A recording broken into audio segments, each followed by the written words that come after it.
Alright guys, this time I'm doing my valve clearance checks. Normally don't start out talking like this, my face on the camera and all that good stuff, but I just want to explain a few things.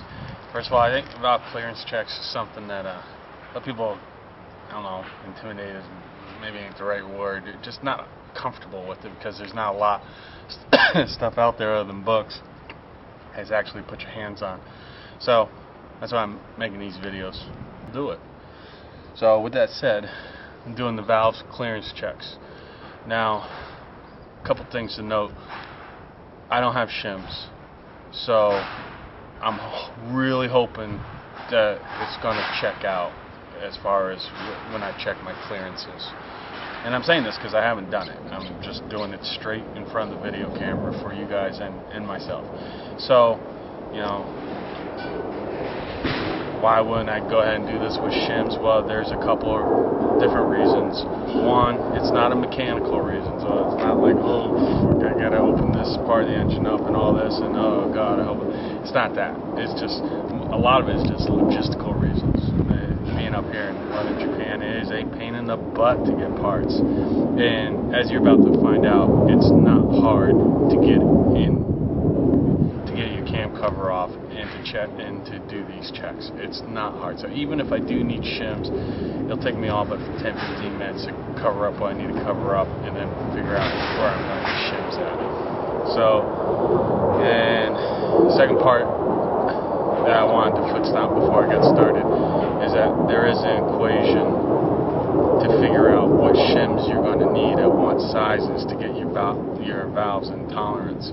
So if this turns into a valve clearance check and shim replacement operation, then I'm going to spell this out and have the equation and everything on this video so that A to Z you be able to do it. So for your benefit, I guess it'd be good if my valve clearances aren't in specs, because it's gonna turn, this video gonna turn into a whole shebagle. But for me, I'm hoping they're within checks. I can just button up, because man, you can see we finally got a sunny day here. I want to ride, dude. So, all right. First thing, take your seat off. All right, one hand. Got the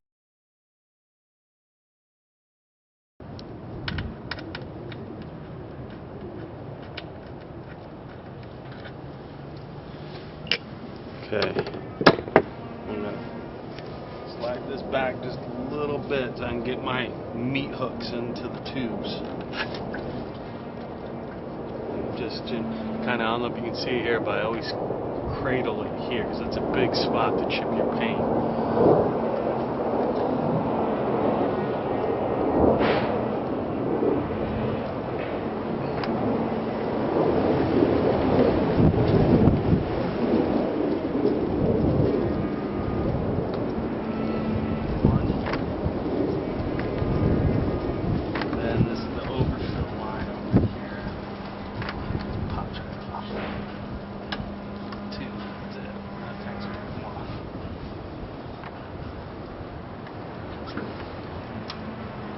Slide back and then up. That's it.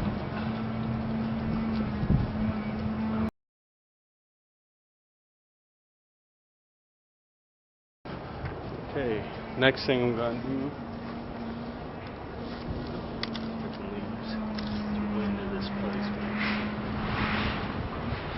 Get my spark plugs out for this. Lift these two out. Like I said, if you don't have it yet, is an 18mm thin wall. It's a thin wall because there's just no room in here. If you got a brand new one and you're like, hey, where's that other tube at? I got the AI removed on this bike. It's one of the first things I did. Maybe down the road, I'll just put it back on and do an AI removal just to make another video on what to do with these bikes. It takes, I like to remove the AI away. It takes away a lot of farting on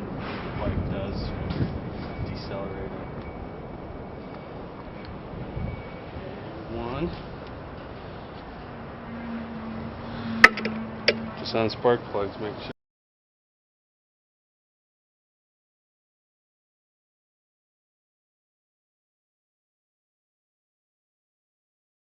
Bolts are out. Now, when you go to lift this off, there very well could be a vacuum that forms during the time that's been on and running, all that good stuff. So, you might not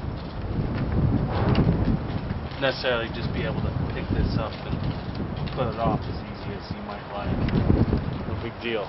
Biggest thing is don't get a screwdriver or something stupid like that and pry it. If the seal's real tight, just get a rubber mallet and gently tap. And patience is the name of the game. Keep tapping at it, and trust me, it will break.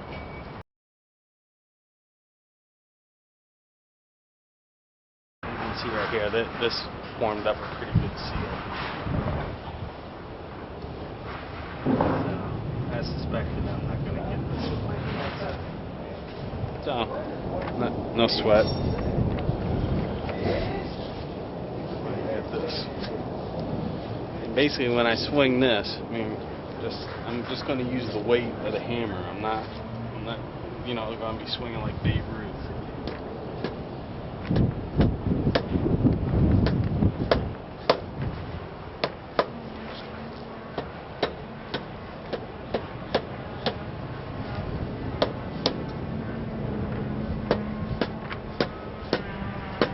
Like this is going to take a couple minutes, so here's all I'm going to do. I'm going to hit pause and we'll be back once I get this off.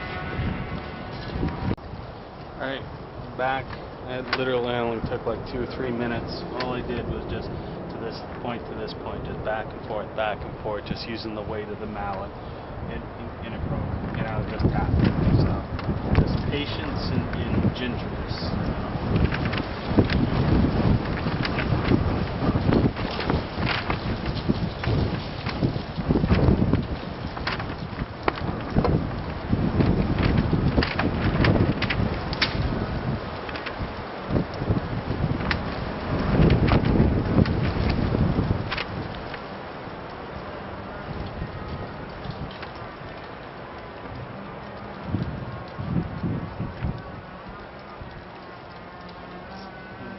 Not a whole lot of room.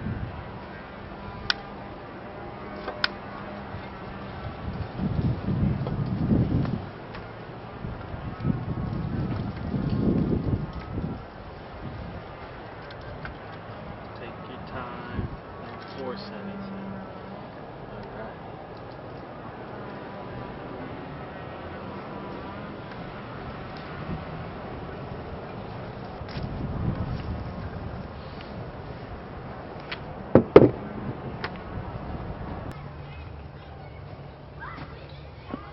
Onto the valve clearances.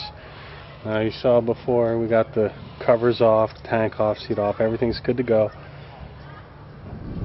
Timing cover's already been off for reasons I've already said. So now your frame of reference. You're looking at the bike, the camera's on the seat, so looking straight ahead is your front tire. Here are your oil cooler lines, here and here. So you got your carb side and your exhaust side, or as your manual is going to read, inlet exhaust. So before you start taking your readings, you want to have a piece of paper written out, and on that you want E1, E2, E3, E4, I1, I2, I3, I4. So inlet 1, inlet 2, inlet 3, inlet 4. Once again, inlet is your carb side, exhaust side is going out to the headers.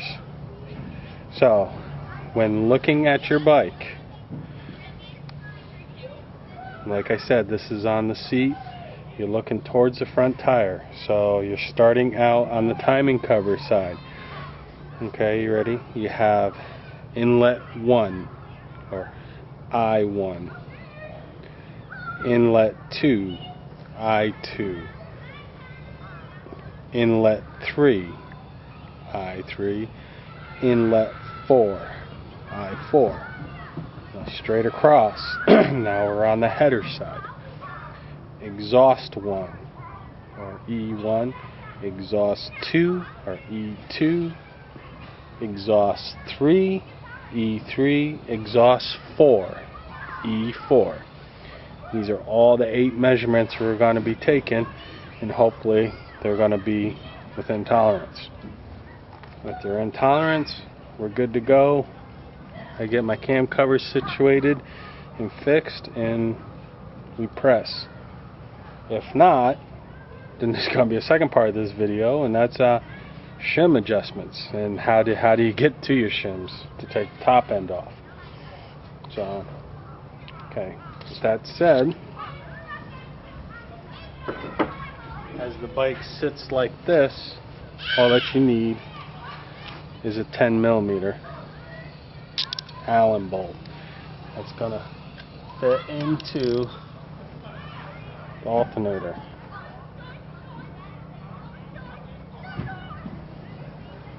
Now, once again, as I said before, I had this cover off because of other issues I've been working on this bike with. You can do it with the rear wheel, but in 4th, 5th gear, take the plugs out, good to go. I know that can be done like that, but clean my covers, and I have my alternator cover off anyway, so there it is. So now we're going to drop this down so you can see what I'm going to do at a different angle. So come down here. And you see I got my 10mm bolt in.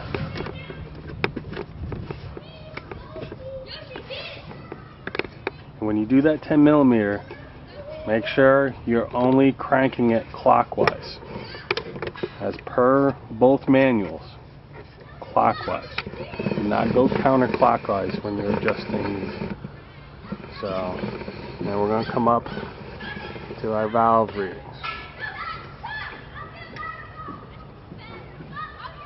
Now, once again, for frame reference, you are looking at carb side, exhaust side, alternator side of the bike. So I1 or inlet 1, I2, inlet 2, E1, E2. Now, once again, we're going to be using shims to see what our measurements are at. Now, so for frame of reference, per the manual, once again, inlet side tolerances, or the carb side, has to be 0.15mm to 0.20mm. So that's what these two have to be within. Your exhaust side has to be then 0.25mm to 0.30mm. To get the most accurate reading, you want to make sure your cam lobes are pointing up so that you can have the most distance to take your reading. And all you're basically going to do, clockwise, once again, follow your manual, do this clockwise. You're going to rotate this. You can see your cam lobes there. The cam lobes actually engage in the valve right now, or the shim. I'll bring that up. There. That's a good one to read right there. So, this one position, in one position, we're going to be able to get I1, I2, E1, E2. Be able to get all 4 of those readings on this one setting.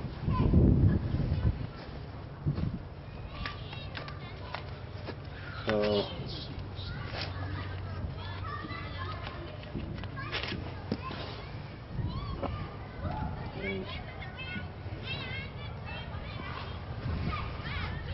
I'm going to use these shims. I always wear these gloves because I keep them oiled. It's a good idea to keep your shims oiled so they don't rust up because they're so thin. And I'll also take this apart, because most shims, they're not going to have 15, 16, 17, 18, 19, 20 for you, and 25, 26, 27, 28, 29, 30. They're going to have like, well, mine has 3 through 15 individually, and then they go up 5s, 20, 25, 30, 35, 40, 45, 50. So I can still get all my numbers, but I have to take this apart and do the math.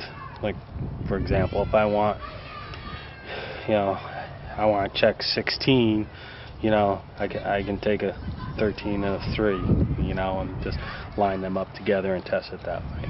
So, just trying to be thorough for everybody. I don't know, some people might think, well, why can't I, order one that has every one. They just, for whatever reason, they don't sound like that. So,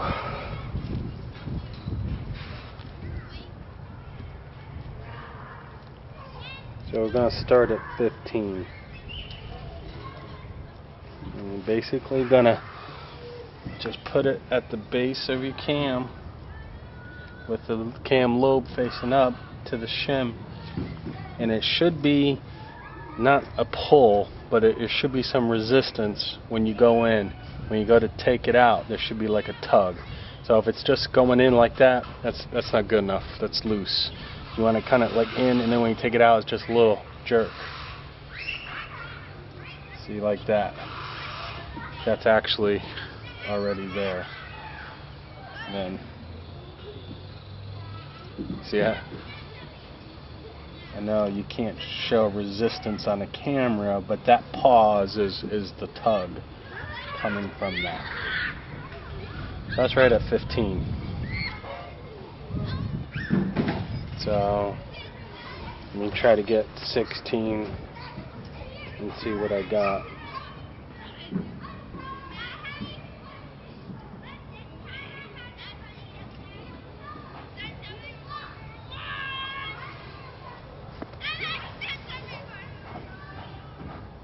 And as you can see, at 16, it don't go in. So that's definitely right at 16. Or I'm sorry, that's right at 15. So I am right at the bottom end of my limit.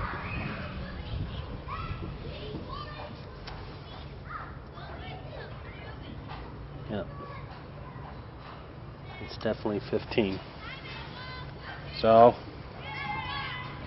go over. I1 is 15. Now these numbers are important because later on in the video, especially if these are going to be out, there's a formula we got to run so that we know what shim size we have to get on order. That's why I'm writing all these down. And the shim sizes that we order are specific, because right underneath this lobe is your shim. And that's, hopefully I don't have to, but this is your cams that we're going to have to take out so we can get into here to change these shims. And it's these specific sizes that we're going to have to place in individually. So that's why we're doing that. So let me get the other measurements and I'll come back to you on the other side just to show from two different sides. Okay, just for the sake of throwing this back on the other side of the bike now. Camera's on the seat. You got your clutch side here and your carb here. So now you're looking at inlet 3, inlet 4. Moving towards the front wheel where the headers are at. Exhaust 3, exhaust 4. Now as you can see, or don't see I should say, there's no cam lobes pointing up. So, we need to fix that. Get the cam lobes up so that we can get our shim readings. Once again, going clockwise. And it'll be just one set for these 4.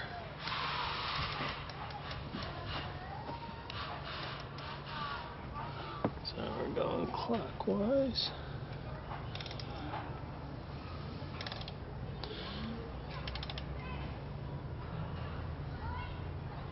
That's good. Okay. Once again, inlet tolerances are 0.15 to 0.20 millimeter. Exhaust side tolerances are 0.25 to 0.30 millimeter.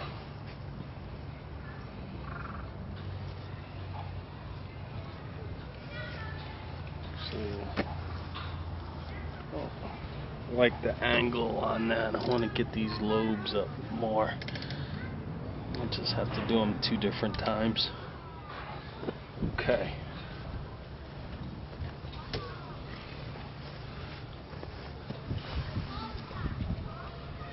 And this, I'm just starting at the worst, or at the high end, I should say. This is a 0.20 millimeter feeler. Oh, wow. I don't know if you can see that, but there's just absolutely no resistance coming out. This is I4 I just tested. Here's I3. Shit. Great. Okay. There's a tiny bit of resistance on I3. Not enough for me to call good, though. I don't know, maybe some shop that just want to get the bike out of their hair, but not for my ride. Alright. So I got 2 valves so far out of tolerance. Obviously it's gonna, I don't know exactly what, I will here in a minute, but it's gonna be more than 20. My tolerance allowable is 0.15 to 0.20, so guess what? There's going to be a video on doing your valve shims, because I'm going to have to do it on my girl here. Let me check the exhaust side. Let's get these cam lobes up high. Get them up. Here we go. Now, once again, exhaust side is 0.25 to 0.30.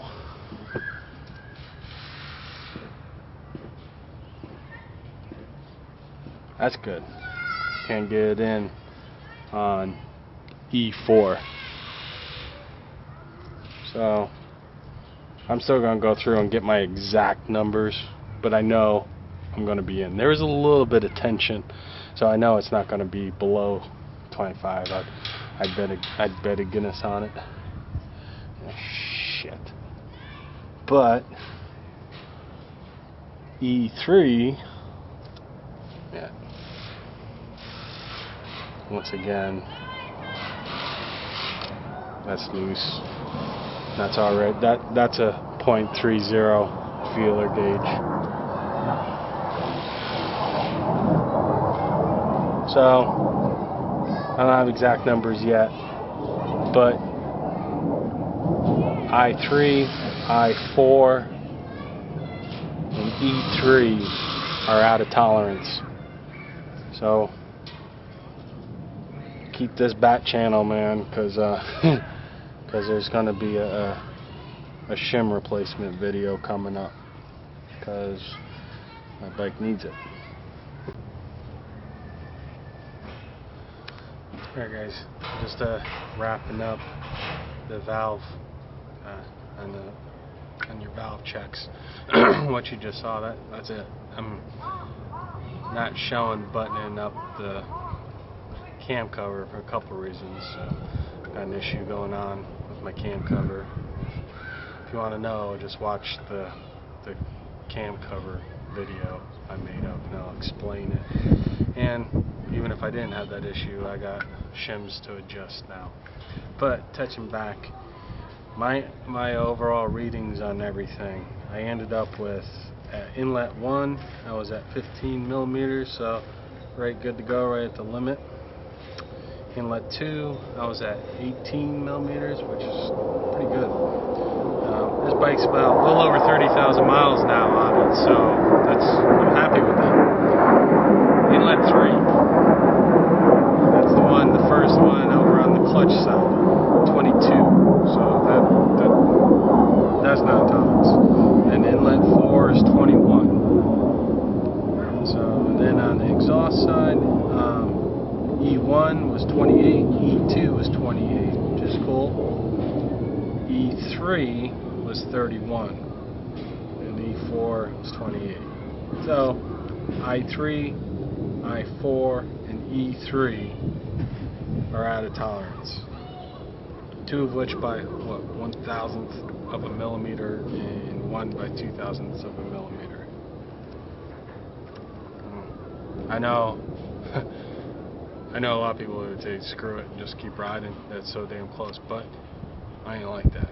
So, which is the reason why I make these videos, to help you guys out, because I think people that ride their own bikes think the same way when it comes to this stuff. So I'm not just gonna call it good to save some time and put the bike back on the road. If my manual says between 15 and 20, and it's 21, oh shit, you know, change them out, do the work. I was saying shit on the video not because this is some major headache and be like, oh my god, you got to adjust the shims now, holy shit. No, it's not that. It's just, it's a big pain for me to get parts. That's why. I like working on the bike, so another video is going to be coming and you guys can see how to do these shims. And I'm going to do the whole thing, you know,